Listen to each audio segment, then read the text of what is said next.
So we're at Dusit Thani D2. So this is their pool. It's really pretty.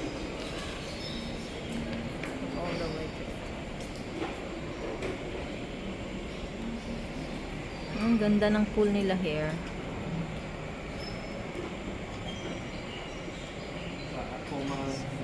So they have a Madayaw Café breakfast buffet in here.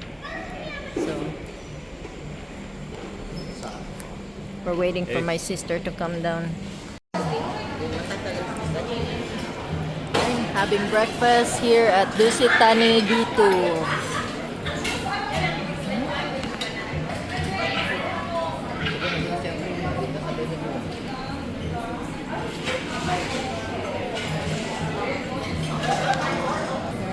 There you go. Here we can take pictures.